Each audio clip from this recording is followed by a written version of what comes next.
Good evening and a very, very warm welcome to you wherever you may be. Thank you for joining us here on the Geelong Region Soccer Show. It is episode 62 indeed, and we're looking forward to having your company. My name is Tonchi Prusak. I'm one of your co-hosts for this evening's show, and joining me in the studio as he does every week, Steve Curtin. A very, very warm welcome, Steve. How are you, my friend?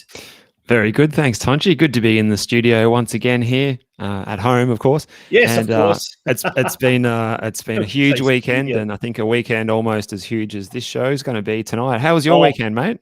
Mate, it was absolutely heavenly, I must say. It was all about sport. It was a sport-infested weekend, how we like it.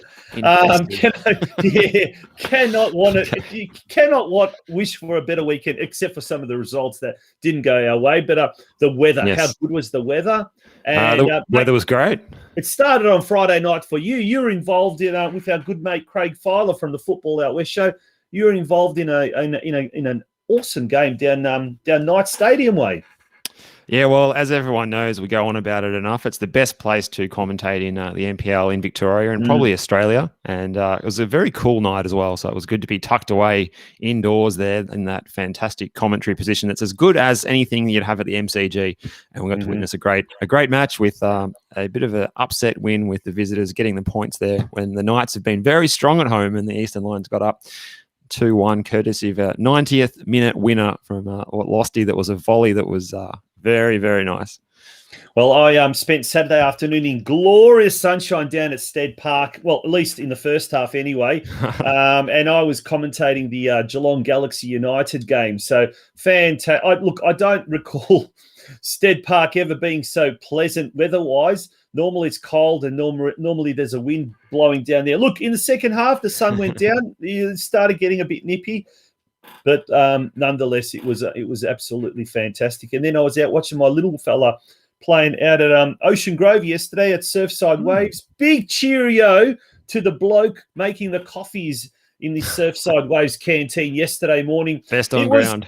Piping hot, just the way I like it. And I was talking with one of our members of this show, Joe Pino.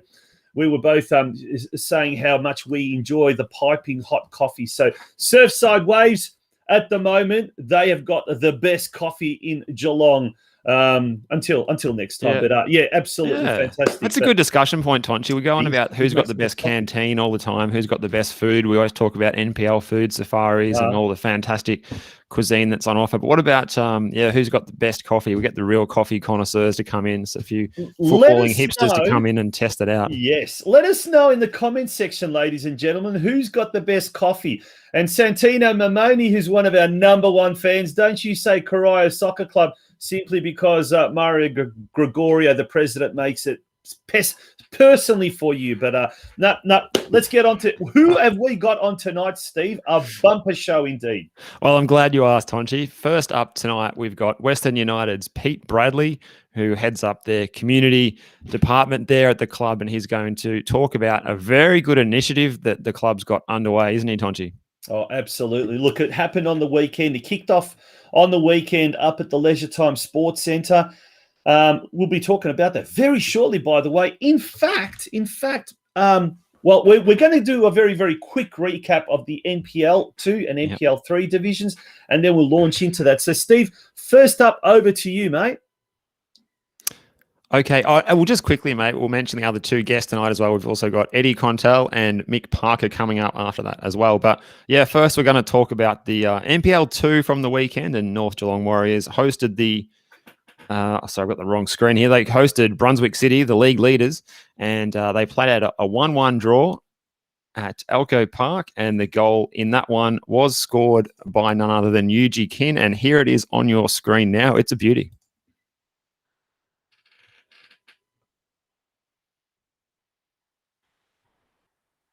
Geez, he took it well, didn't he? Yeah.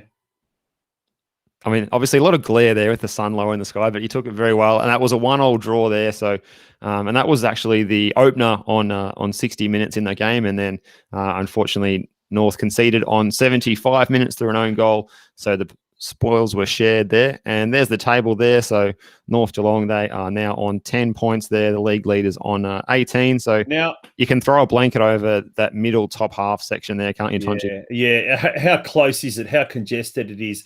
Now, I may stand corrected, but I reckon by judging by that footage, North Geelong Warriors look like they've gone down the path of Bowen Soccer Club and invested in one of those VO cameras. Absolutely brilliant things. I'd love to see every club in Geelong have one of those cameras. And in effect, it's basically, you don't need a cameraman. It just takes video footage of whatever game it goes on a high pole mountain. You can basically take it with you anywhere. I know Dale Harris, the Bowen coach, takes it everywhere. But look, getting back to the results there, we had some interesting results in round 9. Moreland City defeated Manningham United Blues, bottom side 5-1. Interestingly, North Geelong take on the Manningham United Blues. And whilst we're on the subject of North Geelong, Steve, last night on the Football Out West show, we were graced with the presence of a new North Geelong coach, Stuart Begg. He wasn't able to make it last week on our show. His spot was taken by Ryan Opperman and President John Didlitzer, because last week it was all about North Geelong. But for those of you that missed out, tune into the full replay of the Football Out West show from last night. And he did have some interesting things to say, didn't he, approaching this week's game? Yeah, he did. He's certainly not taking the opposition lightly, was his message there. Oh, no. Not at all. As we said, that the Blues, they lost 5-1, but I mean, they played with 10 players for a lot of that game. So there's a few factors there. So I think the right approach there from Stewie, and as he said, he's trying to bed down the defensive side of things first, which makes sense, since he's only just come into the role, and then look to get more proactive as things stabilise down the back. He made an interesting point, Stuart Begg, that last round, so in round 8, Manningham United actually held leaders Brunswick City to a draw. In fact, that was a 2-2 draw. So, you know what? Surprise of the season there, wasn't it? Yeah. Yeah, absolutely. So I'll tell you what, it's one of those divisions that, as you said, you can throw a blanket over those top 6. It's so close. I mean, so close that at the end of the day, a couple of good wins strung together, and you're at the other end of the table. Now, North Geelong, so Pascoe Vale defeated Northcote City 2-1. So Pascoe Vale now jumped to second spot on the ladder. Langwarrin and Kingston City fought out I think it was a 1-1 draw. No, in fact, it was a 0-0 draw. Is that right? Yeah, possibly 1-1 draw, and I guess that's not reflected on the ladder yet too. No, so it's not. They'll have an extra point each, those two teams. Yeah, absolutely. So Kingston also will be on 16 points, and Langwarrin will be on 14. And then the Moreland Zebras defeated Goulburn Valley Suns 3-1. So if we take a look at the fixture now for next week, as far as North Geelong, they're playing Manningham United Blues at home. They need a win. Obviously, need a win. What about some of the other games? Yeah, it's a must win. So, and just quickly as well, there's still one game to be played out in round 9, and it's on tonight at the Veneto Club in Bulleen. It's FC Bulleen Lions hosting our near neighbours, Werribee City. So those teams sitting in 10th and 11th. So that's a really big game, actually. A lot riding on that one. But as you say, mate, moving on to next round, the other fixtures, aside from the ones involving our local clubs, Pascoe Vale hosting Moreland Zebras, Moreland City hosting Bulleen Lions, Brunswick City hosting Langwarrin, Goulburn Valley Suns at home at Shepparton against Werribee City, and the evening game on Sunday, Kingston City and Northcote City. There we go. Okay, let's quickly move along to the next competition there. NPL 3-time. Springvale White Eagles 0, Geelong 2 was the result on Saturday afternoon. So a good news story there for the team. From Stead Park, Anthony Trajkowski and Lionel Masudi with the 2 goals there in that comfortable 2-0 win over the Springvale White Eagles, who sit in 11th place now. Geelong moves into 6th place on 14 points. Now, Preston Lions, they defeated the Whittlesea Rangers 2-1, courtesy of an unbelievable 94th minute goal by is his name Justin Poole, I think it was. Yeah, I just know his name's Poole. Poole, yeah, and it was an incredible goal in the do yourself a favour, folks. go on the NPL Victoria Facebook page or the YouTube channel and look at the replay of the Preston Lions Whittlesea game. And in the 94th minute, the goal scorer there is an incredible goal. I tell you what, he just volleyed it and absolutely cracked it home. But what's even more incredible were the scenes of jubilation afterwards. It was just absolutely insane. James Poole, I think that was his name. Now, we had in other games there, North Sunshine lost to Box Hill United 2-4. Nunawading City went down by 3-2 to Western United at home. As we mentioned, Springvale White Eagles lost to Geelong Soccer Club. So it almost seems like all the home teams struggled, but Doveton at home to the exception. Victory, they did well. They go well at Waratah Reserve, Doveton. Yeah, and Melbourne City last night, I think they recorded a smashing victory, which is not reflected in this ladder, but it was like... I think it was 6-1, I think. Something like that. At Casey Fields in the cool climate last night down there. So they move on to they now move on to second spot. So they move into 19th spot. But some incredible stuff there happening, that without a doubt. We're going to now, well, not take a break, but sit back and watch this little news footage or snippet of our next segment. Incredible stuff, without a doubt. Watch it.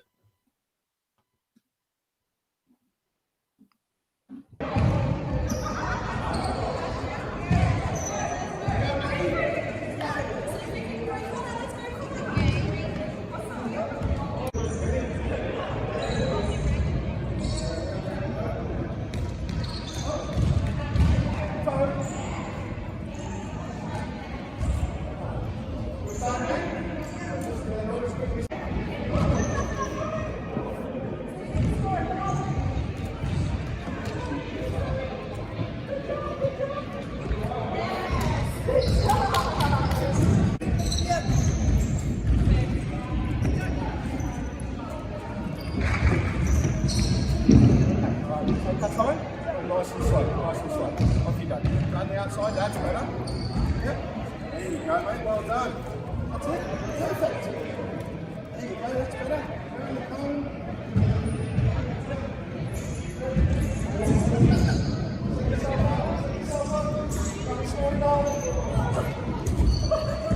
Oh, nearly.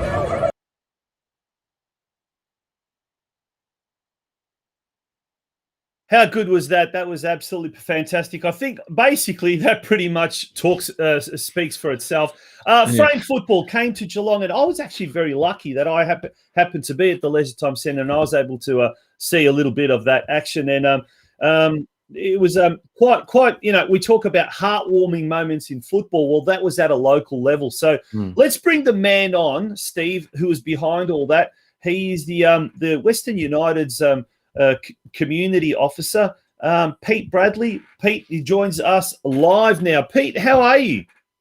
Hey, hi Steve, how Tonchi? How you going? G'day, good. Pete. Very well, thanks.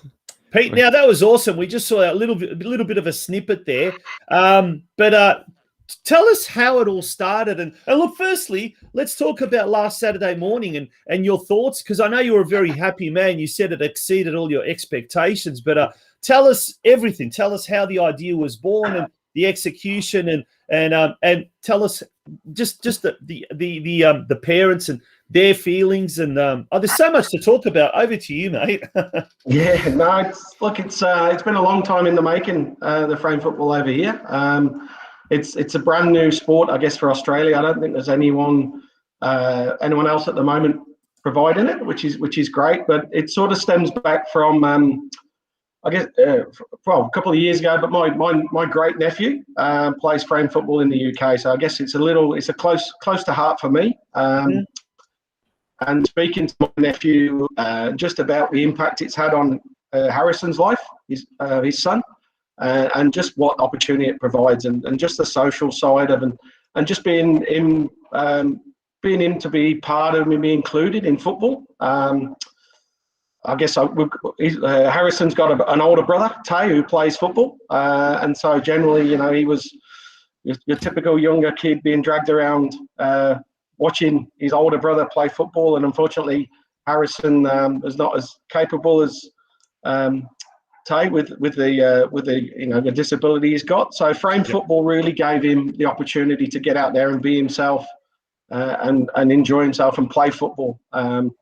So there was a guy in the UK, Richard Seedhouse, who developed frame football, and the sport over there has grown dramatically over the last few years.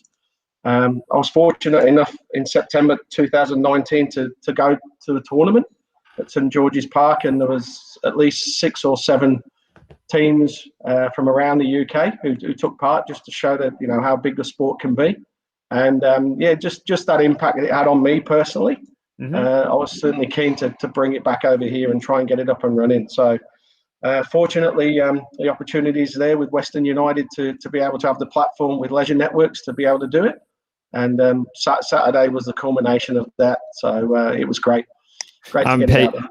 Pete, it just looks like a positive place to be around that frame football that's going on there. What's the feedback been from people involved so far that you've had?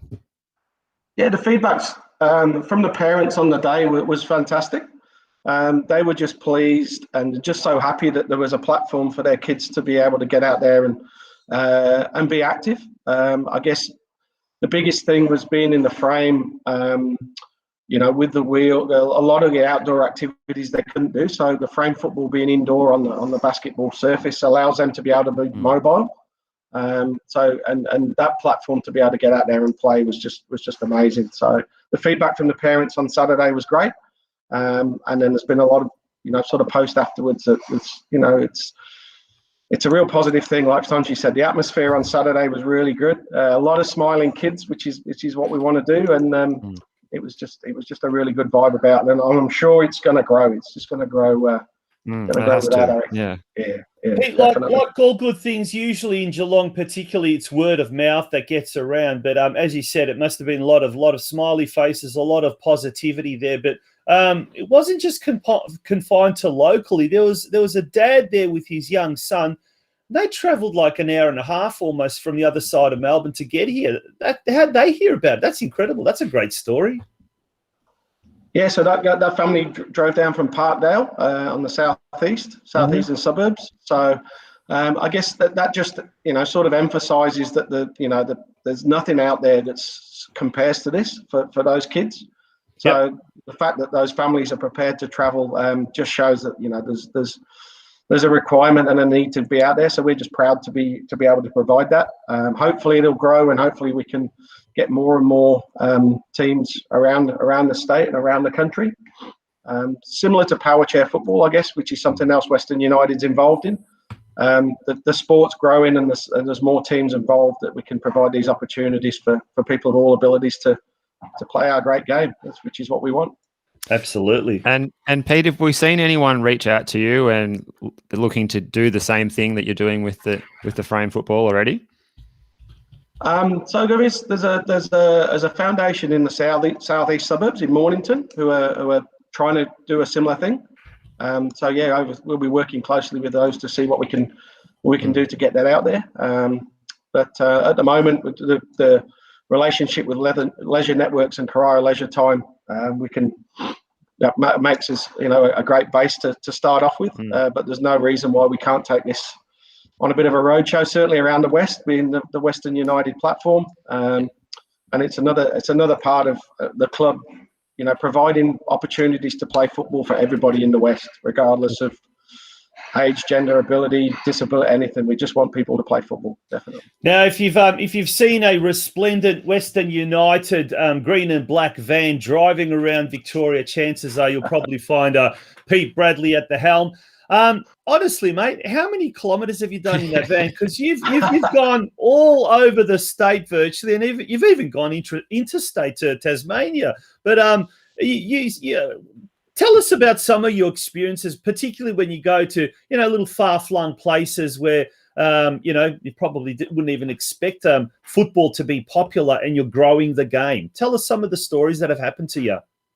So it's interesting. The van service comes around pretty regular, which is supplied by Werribee Automotive Group. They're happy to get the van in there every week, but no, it certainly does the case. So we've been out to places such as Port Fairy.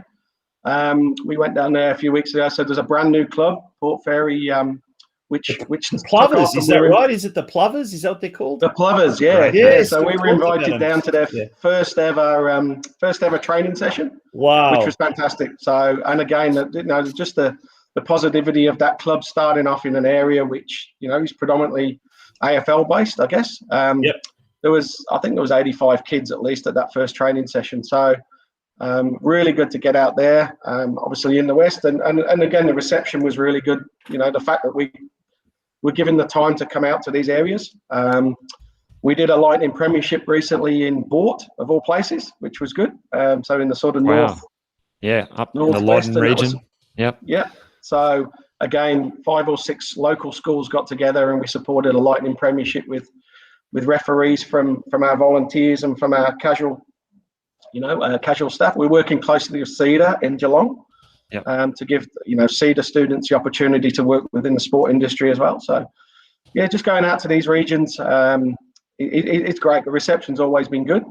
We've got a plan to go up to Echuca in the next couple of weeks, which is a great, given the weather's going to be tomorrow, I think Echuca will be a good place to go in a few weeks. But no, it's just and that's not forgetting the importance of Geelong and Ballarat and our the inner western regions as well. So we're sort of keen to our promise that we want to support everybody in the West, and that's certainly where the community arm is strong. And that's what we want to do. There's a question in the comments here from Joe Pino. He says, "How many Pete Bradleys are there? Is it true that you actually have a band of impersonators that go around to make all these appointments?"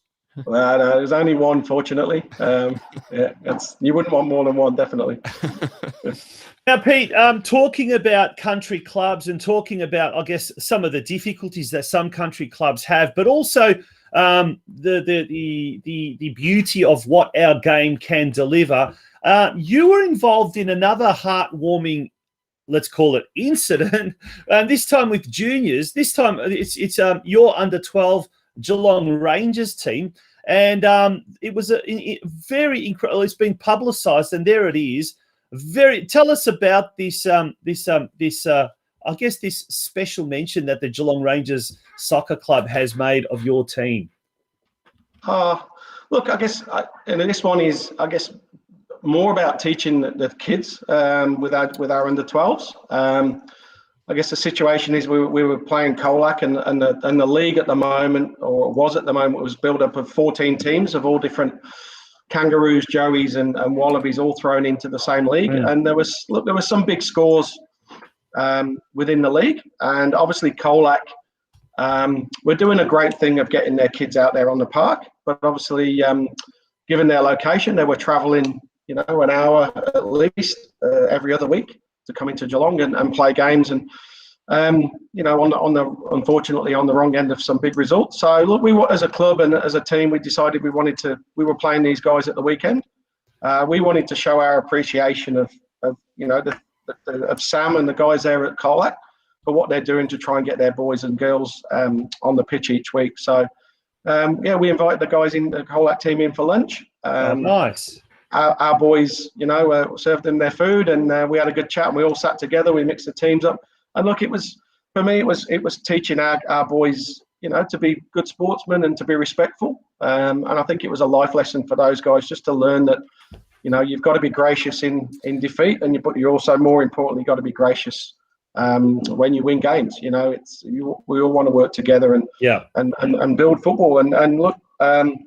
Sam and the guys down there were really appreciative. They're doing a great job with the the small group that they've got, and we really wanted to encourage them and support them to keep going and keep building for the future.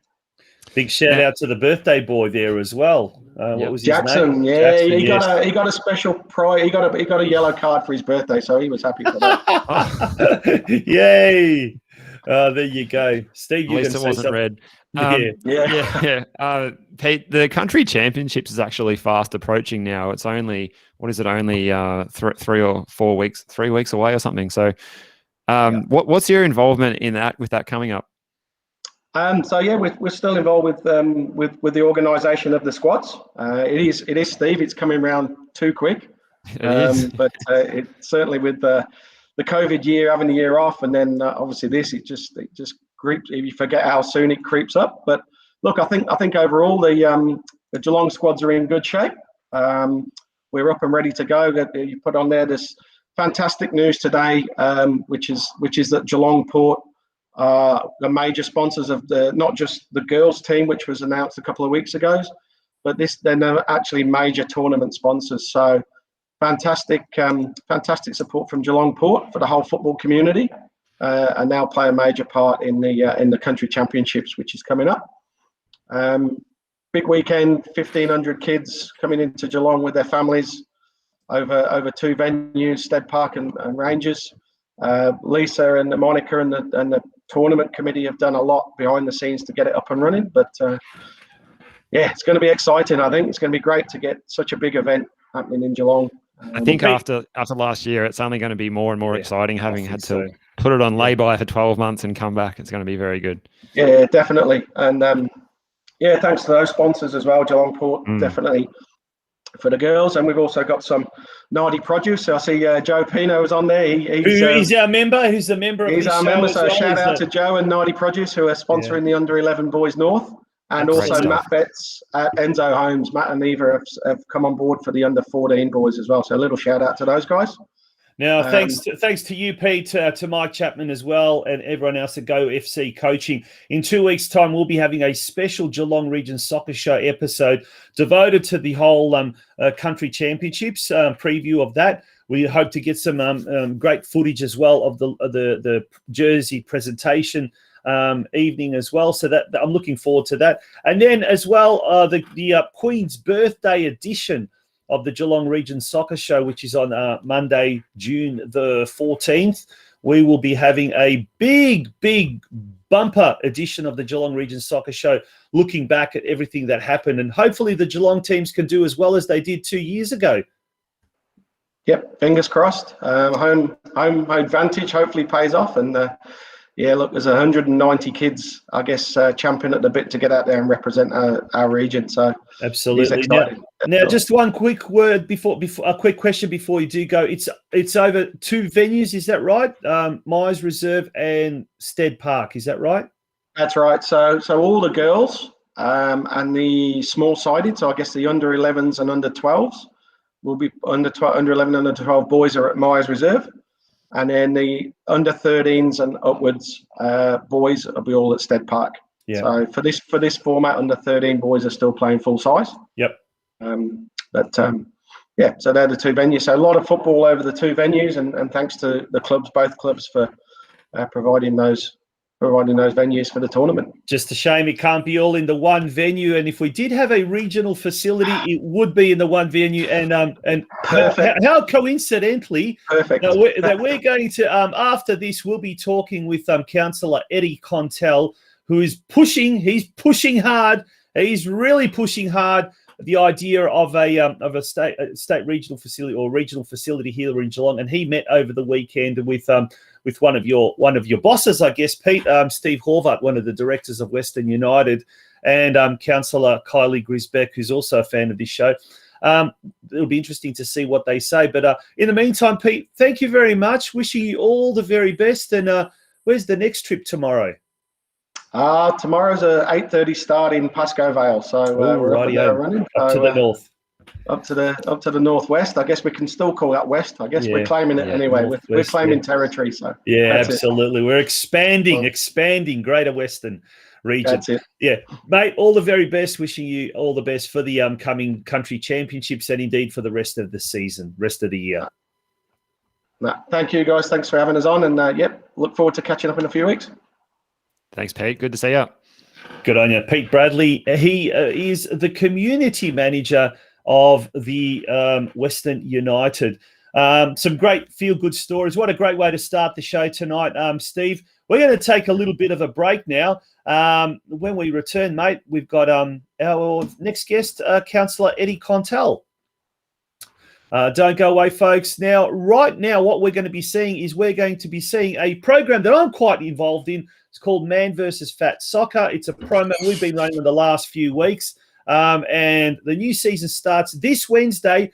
Plenty of time for you to get involved. We're looking at having a minimum of 4 teams played every Wednesday night. Here's a snippet of what you can expect. Although this one shows outdoors, it is an indoors competition now that we've gone cold.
Welcome back to the Geelong Region Soccer Show. It is episode 62, and joining us here, well, very, very shortly, Steve, is our next guest. Would you like to introduce him? Yeah, we've got him on the line now, I believe, and it's the City of Greater Geelong Councillor for the Brownbill Ward. It's Mr. EDDY KONTELJ, and there he is on the right of your picture there. Good evening, Eddie. How you going? Good evening, Stephen and Tonchi. Lovely to see you, and thanks for having me once again. Eddie, always a pleasure having you on because you are a real soccer counsellor. We like to call you soccer counsellor, real friend of every club, particularly here in the northern suburbs. But mate, I guess it's something that's we were just speaking now to Pete Bradley from Western United, who's also involved with the country junior championships, and that's going to be fantastic for the region and indeed for the sport, particularly in the northern suburbs with games at Stead Park and at Myers Reserve, 2 wonderful community facilities. But we sorely miss a regional facility, something that Ballarat seems to have, Shepparton seems to have, Bendigo seems to have, but we here in Geelong don't as yet have. Where are we at with regards to that? Tonchi, the time is now, isn't it? The time is now. In fact, look, we've been talking about this for some time, as you know, Tonchi. In fact, we're probably talking about it for the last 6 or 7 years. But it wasn't until probably Councillor Kylie Grisbeck joined us on council that I was able to really get some strong support for this initiative. It's plain to see that with the growth of soccer in Geelong, and also our desire to attract major soccer events to our region, that our regional facility is absolutely paramount. And I suppose why I say the time is now because, one, we have some money in the budget to develop at least a charter and a plan to put us in a position to then seek additional funding, whatever that may be, from state and federal level. And we know we've got 2 elections coming up, in the next 12 to 15 months. So it's really, really important that we get this right now, and that we're on the front foot as these elections come to us. Now, Eddie, you mentioned yourself and Kylie both very on board for this. What's the feeling amongst the other councillors? Obviously, it's an important issue, and we don't want our young children missing out on the opportunity to play sport, which we're going to talk about a little bit later in the show as well, which can be a problem with our facility situation. Is it possible that we can get all the councillors on board but get behind this? Oh, I think so. Look, by nature, I've been a councillor now for nearly 11 years. You find that council is supportive of sporting initiatives. And as such, I've seen pretty good progress made in a lot of sporting facilities over the years, and they do have an appreciation for the growth of soccer in our backyard. Now, of course, as it comes to to those times where we need to start to make decisions around real significant funding, that will take some justification. But I believe that councillors will be supportive of this initiative. Now, we're watching some footage of the brilliant regional facility or sub-regional facility in Ballarat. And to think this has been around now for 5, 6 or so years since the NPL first started. And with all due respect to Ballarat, but Ballarat's football scene is nowhere near that of Geelong's, yet they've got an amazing facility. Now, you and Councillor Grisbeck have on a few occasions travelled up the Midland Highway, checked this place out. Have you got any ideas? Have you got any sort of feedback from the Ballarat folk how to best go about lobbying and ensuring that we can get a facility just as good, if not better than this one? Yeah, sure. Look, they've been really open with us in terms of giving us access to the entire facility. As you've said, they've taken us right through. We met with the mayor of the time when this was actually awarded. So he was really in tune with how they went about lobbying and also advocating for a facility such as this nature. So our step from this point forward was we've got a small amount of money in the budget. As Kylie and I said during the election, if we were re-elected, this would be one of our priorities, and now we're starting to get some rubber to the road. What we want to put together really is a stakeholder or advisory group that is able to guide us, and then create a charter and a plan for identifying, I guess, a number of things. One is, what size facility do we need? What size stadium? How many pitches do we need? How much room do we need for future development? What do we want at the facility? What kind of a hub do we want? Do we want it from children's soccer all the way to A-League? Do we want it near public transport? Do we want a centre of excellence? All of those things need to be thought of. Once we know what we essentially would like in a utopia, then we need to find location and land. And from that point, we can really start to then lobby for funding.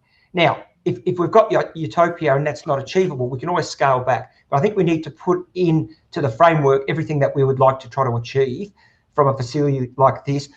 If it's not achievable immediately, at least have the land mass that allows it to grow for generations to come, and for our children to be able to develop it further if they need to. Now, Eddie, what's a likely funding model that we might see for this? We're looking like local, state and federal to get this over the line, given it would cost like a substantial amount of money, maybe something like up to 50 million in total, possibly. Yes, potentially all of that. I really don't want to leave anything on the table here, but essentially you would see, I imagine, local and state at the very least. But, you could look at different models too. Does it actually have to be owned by a council? Does it have to be owned by the state? At the end of the day, what we're looking for is an outcome. And that how that comes about doesn't necessarily have to be government owned. So I'm certainly open in my thinking in how we actually achieve obtaining the funding to build this, because what we want to do is not be talking about this in a decade's time. Yeah. We want to be taking advantage of the next few years to make this a reality in terms of funding and sign-off. Eddie, you did mention ownership there, and obviously talking about ownership of the facility, but let's go one step back to first base and talk about ownership of this concept. Who needs to take the bull by the horns, and as far as this plan or as far as this concept, making it a reality? Is it the City of Greater Geelong? Is it the Football Federation Victoria, Geelong Region Football Committee? Is it a major club like Western United? Or is it as you say, Is it a sort of a mixture of all of that, like a task force? But then ultimately, who's actually going to take the most accountability and the most ownership? Well, clearly now, other than council, Kylie and I, no one is. So we have to now take this bull by the horns to drive this. Going forward, as we establish the needs, then, of course, there may be others that need to sort of take more of a lead role, depending on where we're at with, phasing, funding, and then development. But right here, right now, in this void, in the absence of anyone else grabbing this and running with it, I can assure you that Councillor Grisbeck and I will be at the front end of it. Brilliant. Great to hear. Now, with regard to that $50,000 funding for the business case for the regional football facility that we heard about around this time last year, where does that stand at the moment? So at the moment, it's really sitting there waiting for us to utilise that. And so, as I said before, Stephen, this is, and the 50,000 is a very small amount, as we know, and we will need more funding probably to develop the planning of this. But this gets the conversation at the front end and allows us to at least put a straw man together, a plan of potentially what this venue could look like. It enables us then to start, to, I suppose, I won't call it a prospectus because it probably won't be at that stage, but at least gives us a solid plan on what we want to do going forward and allows us to really start to engage with other government departments. Yeah. Now, I mean, Eddie, there definitely is a demand for it. If we look at it just here in the short term, we've got an FFA Cup game coming up that North Geelong are playing possibly on their second pitch because they don't have the adequate lighting on their main pitch. We've got Geelong Soccer Club hosting Preston Lions in what is being anticipated as a possibly a 1,500, 2,000 crowd this Saturday at Stead Park. I don't think Stead Park can hold that many. And then we talked about the Country Championships Cup coming up in a few weeks' time, being split over two venues. Not to mention the Australian-Croatian tournament, which has been transferred to Queensland simply because there wasn't a facility big enough in Geelong to cater for it. So the demand is definitely there. Now, how do we go about getting a dream into a reality? We talked about this first step about getting this business plan. Is it likely now that yourself and Councillor KONTELJ are going to call a general meeting, or are you going to look at headhunting particular type of persons or organisations? What's the next step, the next concrete step, I guess?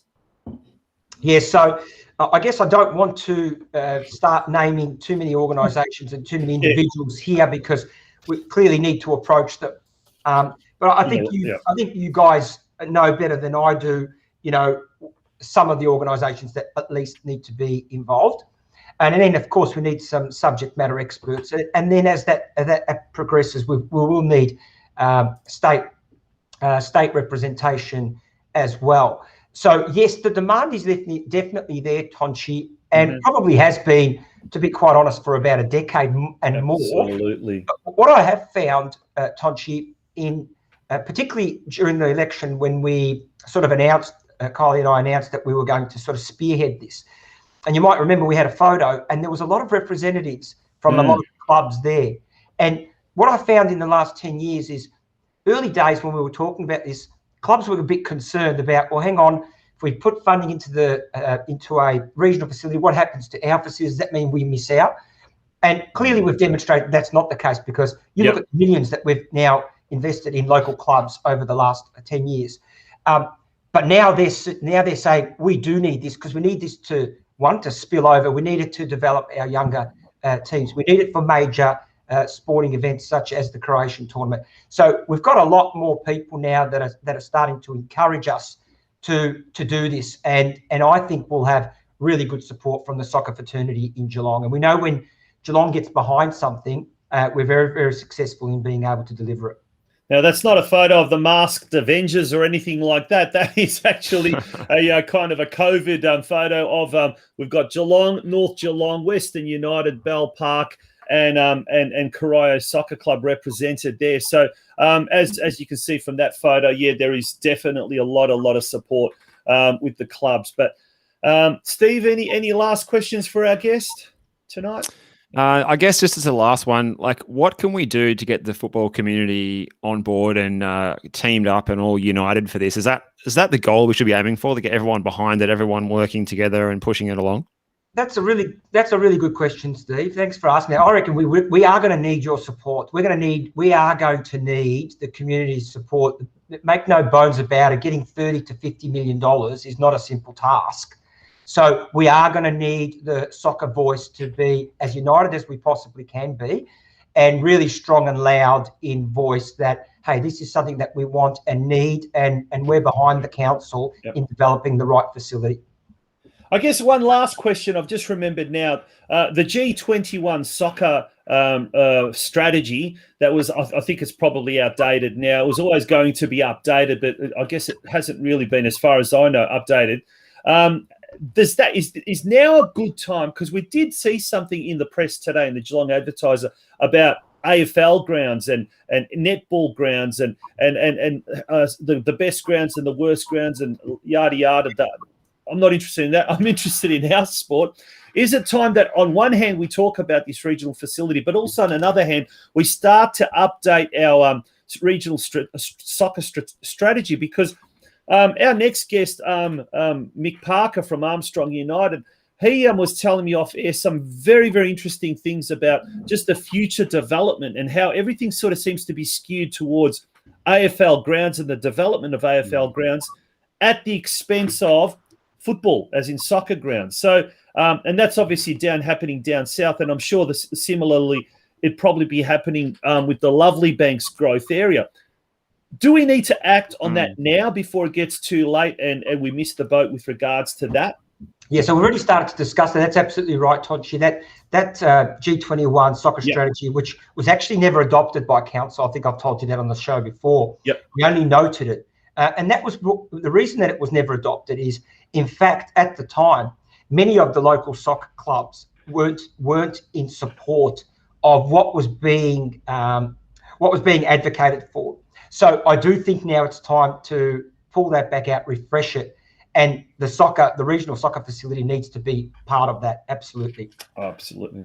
Brilliant news. And hopefully we're going to see some big news and big movements in that space. So, Eddie, thank you for joining us pretty much at such short notice, and we really, really appreciate your input into the show and your continuing support. Really appreciate it. And I think on behalf of all the clubs, we can honestly say thank you for everything that you and Councillor Grisbeck have done and continue to do.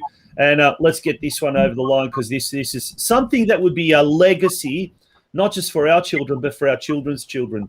Well, thank you, guys. And you'd be wrapped, I imagine, with the $2.8 million going into Corio and the 1.8 going into Leopold and the new lights going into Bell Park and the new lights going into Myers Reserve and the master plan for the Myers Reserve facility and the new car park and driveway into Myers Reserve and the fence around Pitch 3 at Hume Reserve. You'd be wrapped, wouldn't you? Wrapped. Yeah, we're hard to please, aren't we, Steve? We celebrate the little victories. I come bearing gifts. And you forgot the $50,000 for the business case for a regional soccer facility, which would be the absolute icing on the cake. Eddie, thank you very much for joining us. Much appreciated, and all the very, very best to you. Thanks for your support. I appreciate it too. Thanks, that's Councillor Eddie KONTELJ joining us, the City of Greater Geelong councillor. Look, such an important discussion, Steve, and it's so good to hear, in fact, that the general feeling as well is that the clubs are sort of, at least what Councillor KONTELJ is telling us, are starting to see the bigger picture, starting to paddle in the same direction almost, but that's hard enough, because we are such a fractured fraternity, so to speak, the football community. Sometimes our infighting is our worst enemy. We don't need AFL or any other sport. We sometimes do it to ourselves, but maybe the tide is turning. I think it has to be. I think there's a united front there. Just the level of interest that you can see in the facility is there for all to see from all parts of the football community in Geelong. So yeah, absolutely. Now, mate, we're ticking away. We're once again running behind time, because we have some brilliant guests tonight. And now, thanks to Leonie Smith, who became our most recent member of the Geelong Region Soccer Show, and that was 2 weeks ago in a somewhat of a membership rally or what do you call those membership rally-a-thons like or whatever? Subscribe-a-thon. Yeah, one of those things. Needs a buzz name. Yeah, it does. It does. We did offer the next person that became a member that they would be able to nominate their club to be featured in Club in Focus. And ironically enough, it was the evening of the Armstrong United Football Club being featured. And guess what? Now Armstrong United have once again been nominated. So they're a very, very popular club, and there's a very good connection that Leonie has. And our next guest will tell us all about that connection. And it is an absolute pleasure to bring into the show live now the president, the man who is the founder, the co-founder of the Pelicans, Mike Parker. Mike, welcome to the show, and it's great to see your smiling face. Thanks for having me, mate. It's nice to be back. Yeah, absolutely. Now, Mick, we've just heard from. Well, let's talk about some positive things. What's happening down at the club, and Leonie? What's Leonie's connection to the club there at Armstrong United? Leonie, the superstar. Yeah, she's our senior women's coach, who are doing a great job this year under some pretty trying circumstances in one division for the women's league. But she's doing a great job with the girls down there, and the girls have really have taken to her and are taking the challenge on with some fairly big heavyweights of the Geelong football scene. Our team's fairly new; most of them are probably, or a large portion of them are new to the game. So we're really keen, obviously, to support that and try and foster that interest. And Leonie's doing a great job coaching them.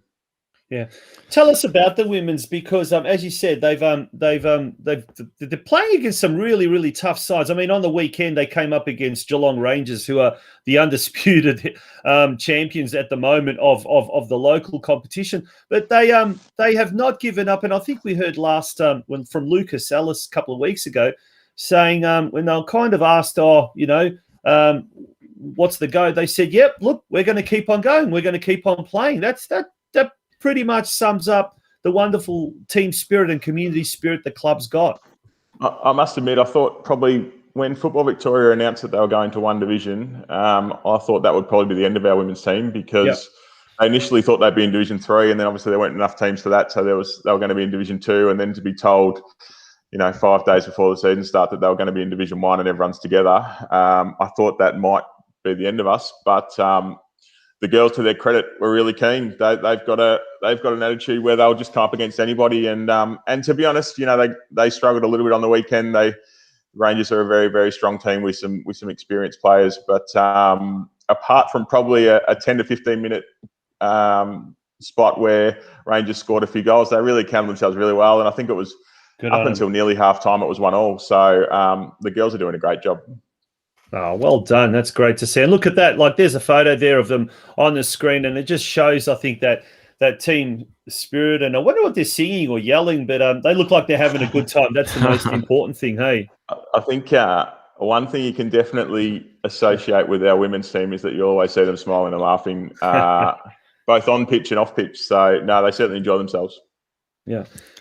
And Mike, it's good to have you on the show for the first time this year after having a couple of your colleagues on. I guess we can call them colleagues a couple of weeks back. What's been your biggest challenges or biggest triumph so far since being back in full swing of things this year? I think the biggest challenge was just getting everyone back, to be honest with you. It was really hard, I guess, to have. We basically had 18 months where there was no football played. We were obviously the first club, and I think we were on here last year, possibly having been the first club that pulled out. I think it was, yep. I think it was. So, yeah, it was just trying to reinvigorate and get everyone excited. Being a brand new club, we don't have the luxury or the advantage, I guess, of a lot of other clubs I've been involved in, where you've got that whole range of past players, families who are around the club, are volunteering, are supporting the club, possibly playing Div 3 men's or senior women's. So we've got a lot of new players, both in the women's and the men's. Our men's got promoted to Div 1 this year, and it's a majority of a new team, to be honest with you. So, that's probably been the challenge. In terms of highlights, our junior program is flying. We've got 2 under-7s, 2 under-9s, 2 under-11s. We've also got a mini Roos kickoff program, which is probably the most fun organised chaos you'll see on a Thursday night of 4 and 5 year olds running around trying to chase the one ball. So yeah, but the junior side of things, which is what we're always been about, you know, we want to be a club that's here for a long time and support our juniors to be able to then, we're of the opinion that if you have a good, strong junior program, the senior program sort of takes care of itself. So absolutely, that's been the highlight. Yeah, without a shadow of a doubt, that's great thinking, and I think I've been impressed right from the start with just the culture, the all embracing culture that the Pelicans have adopted, and that's always a good hallmark of a good club. But the senior men's team now, we're going to the other end of the age bracket, if you want to call it that, is thriving there, so much so, and we heard 2 weeks ago that the senior men's between two teams have got 44 players registered. That's incredible. So it's probably too much for 2 teams, not enough for 3. But apparently one of the casualties of that has been the president. There's no room for you to play. Is that true? Yeah, it is. Or did that make your decision all the more easier? Listen, I think probably most people would say I probably should have retired a long time ago. So it forced my hand a little bit. But yeah, no, we've 44 registrations. Wow. And it's that awkward number, unfortunately, between 2 and 3 teams. Probably not quite enough for 3, but too many for 2. So yeah, it's something we've got to manage as the season goes on, because we want to make sure that, you know, everyone's paid their rego, everyone's paid the same amount, and are wanting to play. So we've got to try and make sure everyone gets that opportunity. Now, Mike, we've been talking a lot about facilities tonight, and we know the club began playing over on the Mount Dunedin side of the highway on that football oval. Now you're on a new venue that has very good off-field facilities, very good club rooms, but you are also on a football oval. And obviously, we've spoken this before, your club predates any Australian rules football clubs in the area, yet the area is still exclusively littered with ovals all around, but no rectangular pitches or anything suitable for a soccer-specific match or training session or anything like that. I'd love to see you guys playing out of your own soccer-specific venue, and I think that's something you deserve, given the positive impact you already give to the community already. How is the field holding up there at the moment at Pelican Park, and how's everything going on that front? Watch Mike's face turn all red now. How the field holding up? It's a work in progress is probably the best way to say it.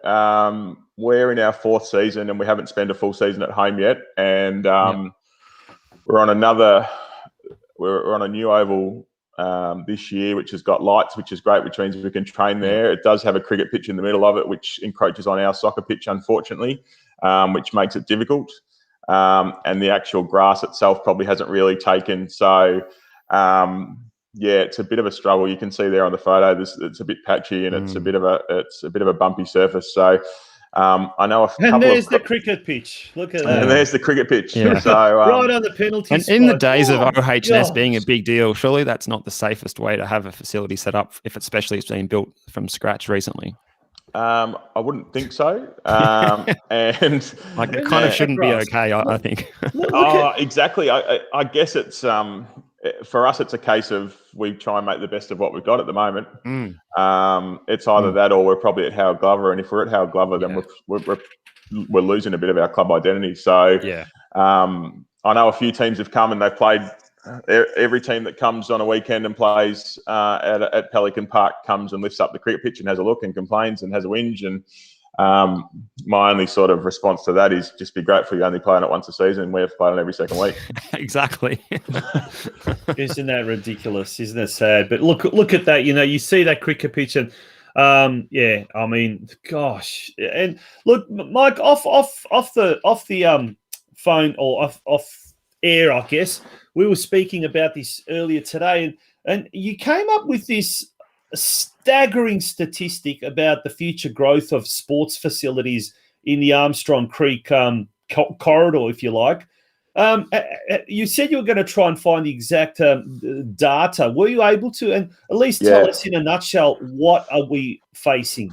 I guess the biggest issue, obviously, with our facility being as it is, we're really pushing for a soccer specific or football specific, rectangular field and facilities.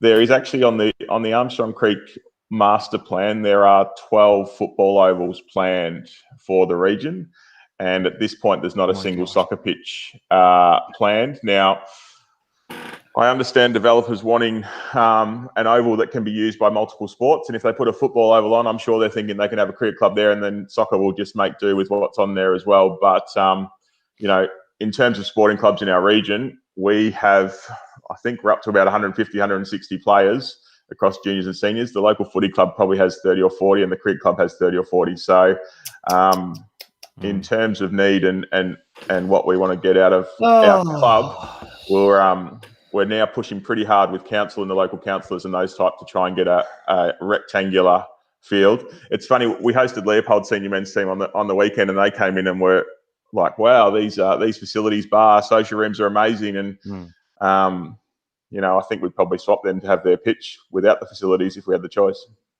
Incredible, amazing. I mean, it kind of really, it doesn't surprise me, but it does surprise me. I mean, it definitely irritates me. What other emotions come to the fore, Steve? Like when you hear stuff like that, and it's such a big growth area. We've got heaps and heaps of people from Melbourne moving to the area. A lot of them are football people, and you know, we've spoken to Barwon. We've spoken to Barwon, and they're attracting a lot of high quality players that just moved to the area, and they're playing in State 5 that have played in State 2, State 3. And look, it's going to continue, and it's such a big vacuum. But I mean, we've spoken to some of the other clubs, and they say, look, our growth is really, I guess, what's the word? Stifled by a lack of facilities. And you guys are a perfect example of, you could grow, you could have 3 men's teams, you could have a couple women's teams, you could have so many junior teams, but how do you accommodate them? So as a president, and as someone who's seen the club from a concept from its infancy to where it is now, that must be quite annoying. Is that the best word I can use? Oh yeah, annoying, frustrating. Frustrating. It's just, I think the hard thing for me is over the probably 4 years or 5 years I think I've nearly been president for now, you see how much hard work, volunteering, local people put into a club, and to constantly be having issues like this. You know, we're in our 4th year, we haven't even had a full season at home. So my concern is that our volunteers are going to get burnt out quicker than the average because we're doing so much to and fro. The other thing is we share it with the cricket club, so which a couple of other clubs do as well, but it just makes it really hard. We can't get on the pitch or the facilities between October and March. So, you know, if we can get that rectangular field, and ideally 2 or 3, I'll take 1 at this point.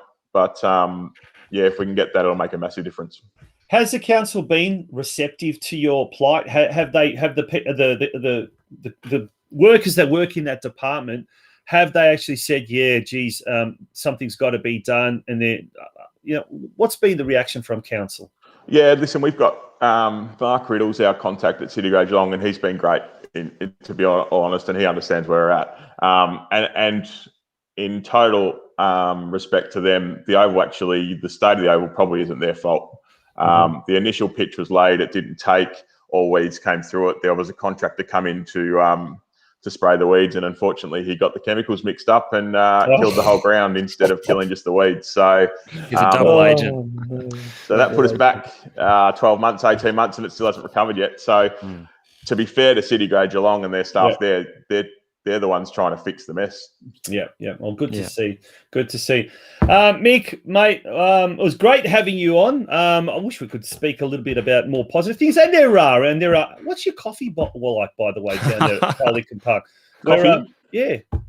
I don't drink coffee, so I probably couldn't tell you, but it's I'm told it's good. So yeah, come on down for a coffee. Gonna have to go down there. I was just saying at the start of the show, I was down at Surfside Waves, and Mike Sutton will be very happy to hear this, the president of Surfside Waves. The gentleman that made the coffee in the canteen yesterday morning, absolutely brilliant. The piping hot, magnificent. Yeah. Actually, I would like to say to all the clubs, when you go and play away, don't go to Macca's or KFC after the game.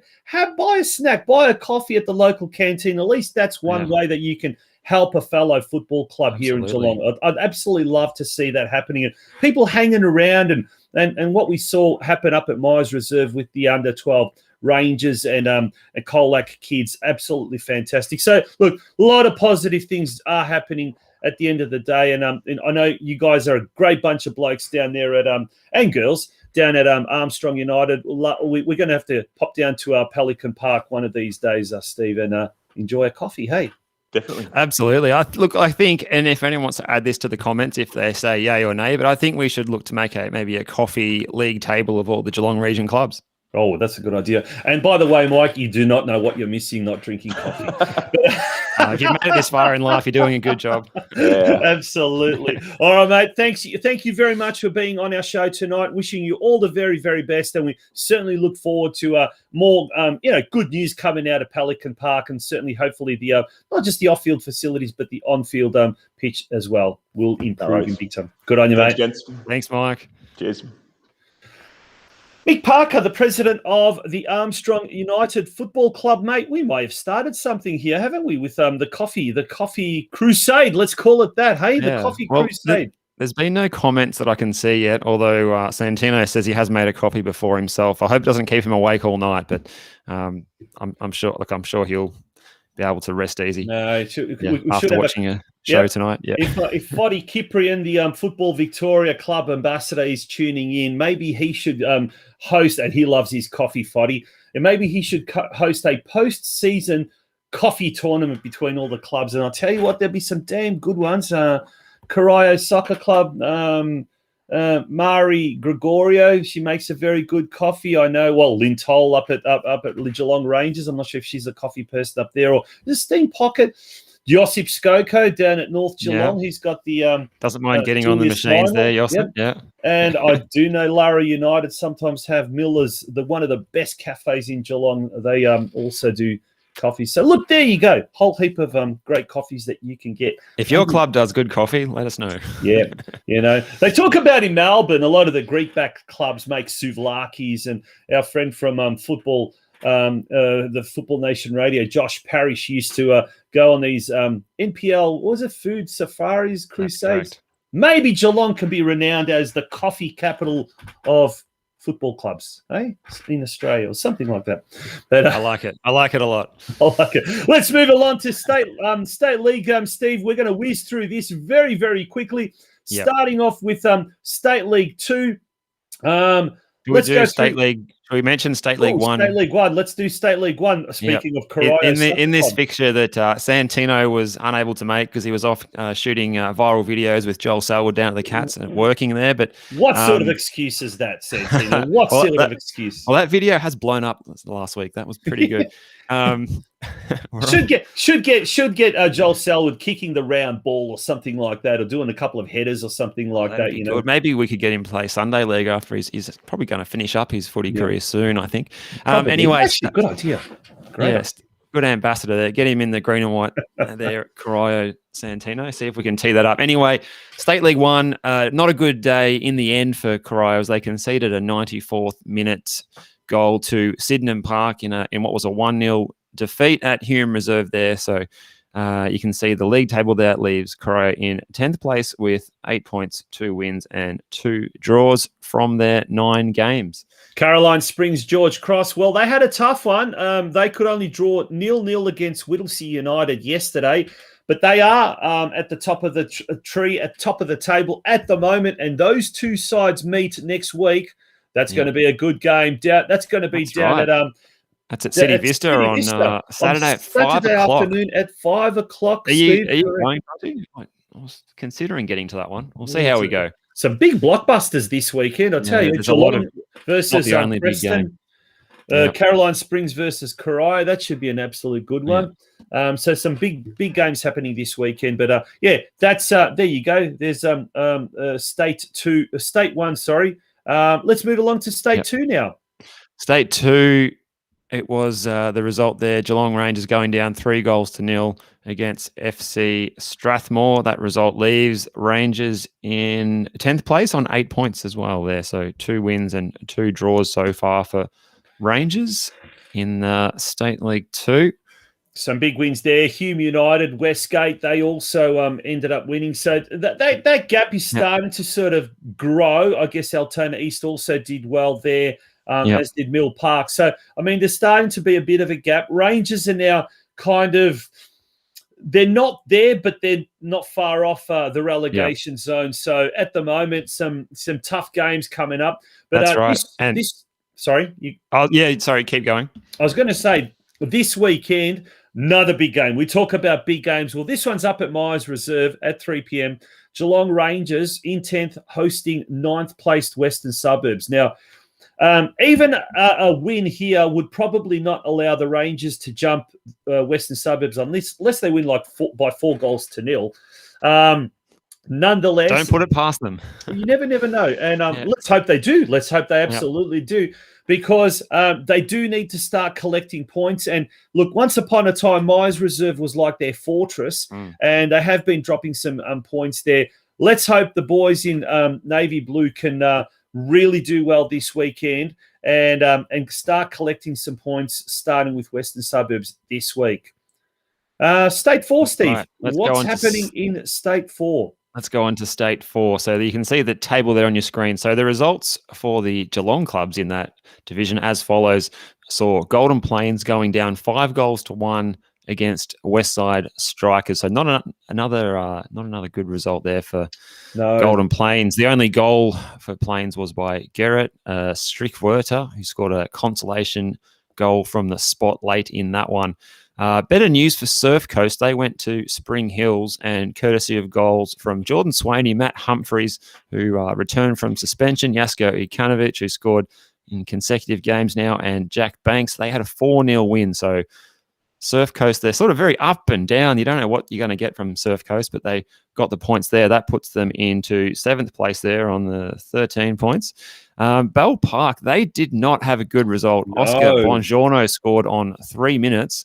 Things looking rosy at the time. And then Gisborne went on and scored 5 goals. So it was Gisborne 5, Bell Park 1 there at Gisborne. So obviously pretty good at home there, Gisborne, it seems. So Gisborne moves into 3rd place there, and not good news for Bell Park. They dropped down. As we can see there, it's very tight in those top 6 placings on the ladder there. There's several teams on 17.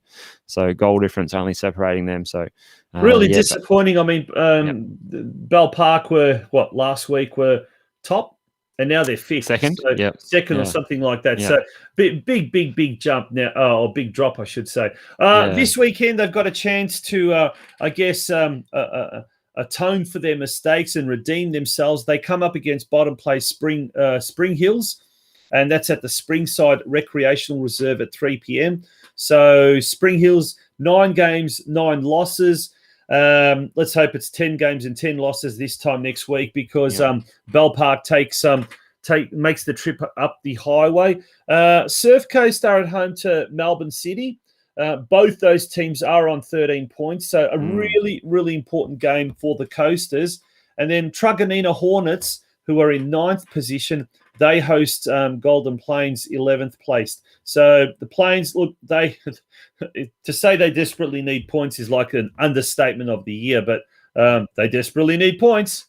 Yep, and maybe Truganina is not going the best either, so maybe that's a chance to get a surprise upset there, or at least get a point on the road, perhaps, for the Plains. We've got the faith in you; you can do it. Yeah, absolutely. And as far as the men's competition is concerned, last but not least, State League 5. State 5. Another disappointing result here, but Keilor Wolves, very strong team, and they defeated Lara 1-0 on Saturday. Also, Surfside Waves, they went down 3 goals to 1 against Balmoral. Their goal was an own goal. And Deakin Ducks, they also tasted defeat, a 3-1 loss, where Harry Woolley was the only goal scorer in a 3-1 loss to Maidstone United, while flying the flag and getting the 3 points for the region in State 5.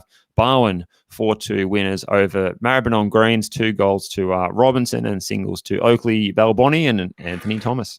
Yeah, moving along to next week's round 10. And I can't believe, Steve, we're almost at the halfway mark of the season. Unbelievable. Lara United have got another home game. This time they're going to be home to Wyndham FC. Yeah. Only 6 points separate these two teams, even though Lara's in 4th spot and Wyndham's in 8th spot. But look, it's amazing what a loss does to you. It just sends you catapulting down the ladder. Barwon taking on Surfside Waves, 5 p.m. at Grovedale Reserve, the big derby. That should be an absolute fantastic game, that one. The Waves, they've only won twice in 9 games. And, if they're ever going to, record another victory, against the old rival, against the, near neighbours, I suppose, Barwon. But Barwon, look, they're 6 points behind top spot. And if they drop any points at this point in time, that could prove to be disastrous, Steve. Yeah, that's right. They can't afford to drop points, but the Waves are going to be very fired up for this one. Make no mistake about that. That game at 5 o'clock at Grovedale Reserve this Saturday should be a decent watch. And also going on around the same time at 5:30 at Deakin University, Warren Ponds. It's the students there, the Ducks. They're hosting the Maribyrnong Greens. And I fancy that they'll bounce back there, Deakin. Yeah, absolutely. Now, we then also had, on the weekend, we had Galaxy United taking on Preston Lions. Yeah, and you had the best seat in the house there, mate. Emily Sutcliffe, the captain of Galaxy United, driving home that result. And that was a win a goal to Galaxy, but unfortunately, they weren't able to. We'll bring the ladder up. They weren't able to capitalise, going down 6-1 to a rampant Preston Lions. But it wasn't all one-sided traffic. In fact, it was 1-1 up until about the 44th minute. Preston scored just before half-time, and then they hit this purple patch just after the break. Absolutely destroyed. One of the players there. What was her name? Masiti. She absolutely destroyed Hayley Masiti. She scored a hat trick. Scored a goal in the 44th minute, but then in the 49th and 51st minute, Monica Fonua scored in the 53rd minute, and Juliana Pavia, who's the leading goal scorer, scored in the 85th minute. But it was sad to see, unfortunately, as the game progressed, Galaxy just basically collapsed, unfortunately.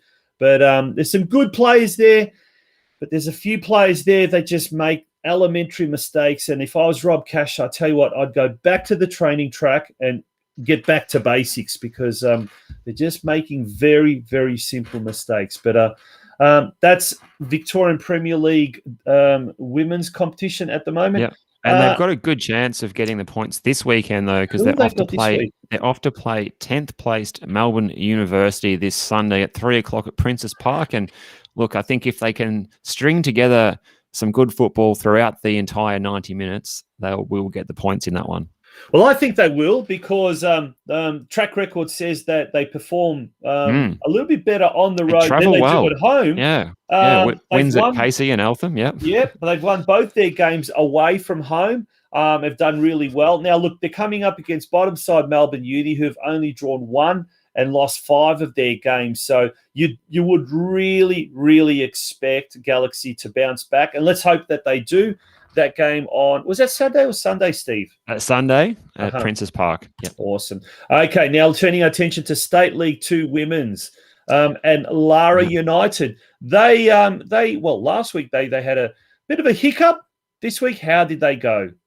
Well, they had a busy week because they had to take on KONTELJ United in midweek in the Nike FC Cup, which was a very difficult proposition, but they they represented themselves well as best that they could. And then they backed up on Sunday, and in a local derby, a bit of a grudge match, they defeated Hoppers Crossing 3-1 in that match, which was a battle of 3rd and 4th on the table. Goals to Alla Jane Riley, Steph Anderson, and Izzy Wilkinson, getting Lara all 3 points, and smiles on their face on the trip home from the Grange Reserve there.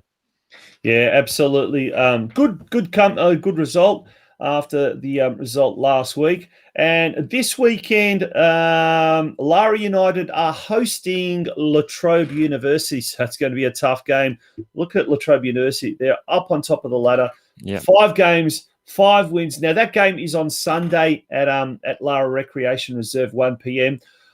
Hopefully, the girls from Lara will have got their confidence back after the win over Hoppers Crossing, and they'll be able to. Oh, I'll tell you what, Lara United as a club, the men this weekend played top side Keilor Wolves, and now next week the ladies are taking on top side Latrobe University.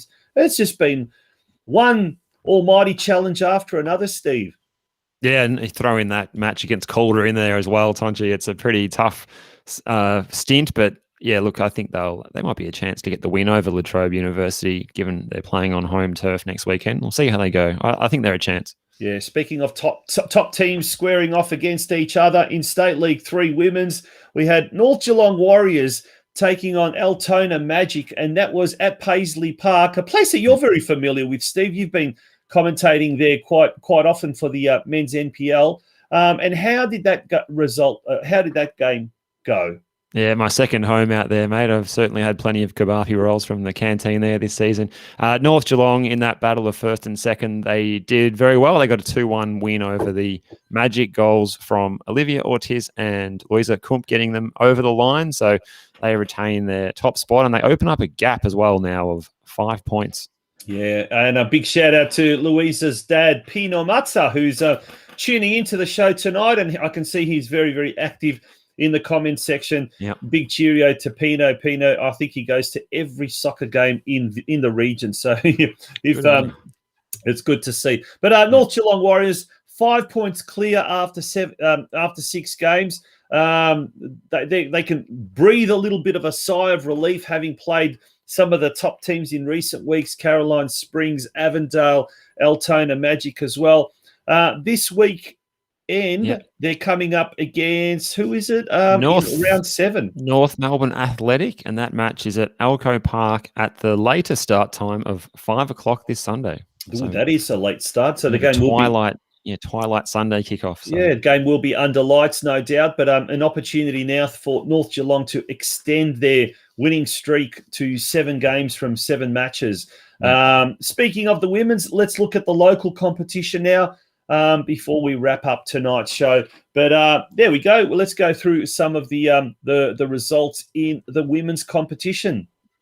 All right, so women's first. Okay, let's have a look at that. So this was round 6. Yeah. Round 6 on the weekend. And all these games were on Saturday, I believe. Started at 11:30 on Saturday morning, and the results: Deakin Ducks Gold 0, Barwon 9. So a pretty handy win there for Barwon. Then Armstrong United 1, Geelong Rangers Senior 13. So they just keep chugging along there, that Geelong Rangers outfit that's now on the top of the table. Geelong, they bounced back with a 4-2 win in a local derby against Corio Bay. Once again, I don't have the result for the Barwon Heads game. So if you know that result between Barwon Heads and the Geelong Rangers development squad, please drop that in the comments. North Geelong Warriors 1, Surf Coast 3 at Elko Park, and FC Leopold 1, Drysdale 5. They're at Estuary Reserve, and Deakin Ducks Black had the bye. And there's the table there. You can see it on your screen. Round 7 matches coming up this weekend. It all kicks off on Friday night under lights at Grovedale Reserve, Barwon hosting Deakin Ducks Black. And then it's that 11:30 game again at Deakin University the following day on Saturday. So Saturday morning, Deakin Ducks Gold hosting North Geelong Warriors. Surf Coast play host to the Geelong Rangers. That's that senior women's team. So 5th versus 1st. That should be a good game at Banyule Warrior Reserve, 1 p.m. kickoff. Yep. Drysdale hosting Geelong, 3rd versus 4th. That's going to be also at 1 p.m. at the Drysdale Sports Precinct. The Geelong Rangers second team, the senior women development team, they'll be hosting FC Leopold, 1 p.m. at Myers Reserve. And finally, Barwon Heads host Armstrong United in a battle between the Cellar Dwellers, and possibly one or the other is likely to pick up some points on Saturday. That's at 1:30 at Village Park. And now moving attention finally to the men's division, Steve. Yep, men's Division 1, some big results here. It started on Friday night at 6:30 at Elko Park, where the result was Elko Park Cardinals 2, Surf Coast 5. Then on Sunday, Armstrong United 0, FC Leopold 2, Bell Park 2, Geelong Rangers 0, Corio Bay 0, Barwon 1. And Drysdale had the bye, and you can see the table there after round 6. Well, I think some of those scores hadn't been populated in there yet onto that points table, possibly, or is that because there's been a few buys? No, that Probably actually because is of up the to buy. date. It's a 9-team competition. That's I'd right. love So the to top three is pretty close there. Yeah, absolutely. So round 7 fixtures, we're nearly there, folks. Bear with us. Barwon Soccer Club taking on Armstrong United in another Thursday night clash. So if it's not enough to get your football fix on a Friday, on a Saturday, or on a Sunday, well, now you can do it also on a Thursday. So Pino, I'd say if you're not doing anything on Thursday night, go down to Grovedale Reserve. Barwon Soccer Club taking on Armstrong United. Then on Friday night, we've got FC Leopold hosting Bell Park. Corio Bay Gold at home to Elko Park Cardinals on Sunday. And the other Sunday game up at Myers Reserve at 3 p.m, Geelong Rangers taking on Drysdale with Surf Coast FC having the bye. So, and that pretty much, Steve, brings us to the end of the show. Mate, it's been an absolute pleasure. What a great array of guests we had tonight, hey? Oh, it was great. We really hit some big issues there as well. And look, hopefully maybe we can be a bit of a vehicle to drive a bit of progress in the community as well. Wouldn't that be good? Yeah, absolutely. And if nothing else, if we don't drive anything, let's drive a coffee crusade and see who's got the best coffee here in the Geelong region, mate. Busy week for you. You've got any commentating commitments coming up this weekend, have you? Oh, look, I believe Craig and myself will be at Green Gully on Friday night. Will be the rematch of the round 1. We're back to that time of year again where we're back to playing everyone the second time round. So yeah, I remember commentating this particular fixture in round 1 when it was at Churchill Reserve, St Albans and Green Gully. Now it's at Green Gully's turn to host that one. So yeah, looking forward to hanging out with Craig. And what about yourself, mate? Have you got any big plans? We possibly might be going down to Colac, I'm told. We might be going down to Colac on Saturday, so I'll have a chance to partake in some coffee culture down there in Colac, and we'll hopefully see strong coffee culture in Colac. That's what they say. What the coffee is like down there in Colac, and especially if it's a cold morning. So looking forward to that. But before we do go, show your support. Become a member of the Geelong Region Soccer Show. Big shout out to all of our members. We've got about 8 or 9 members at the moment. So it is growing. The army is growing. And as a result, if you're a member or you're a sponsor of this program, you go on our database to receive the daily Geelong football news. Every weekday, you get original content that you can't find anywhere else. And you are the lucky folk to be able to read that. So that is one of the benefits of being a member. How can you become a member for as little as $15 a month or as much as $25 a month? Go to the following website, www.patreon.com/Geelong Region Soccer Show. On that note, Steve, all the very best to you, and look forward to catching up with you next week. Thanks, mate. It's been looking forward to it. Absolute pleasure. Good on you. Good night.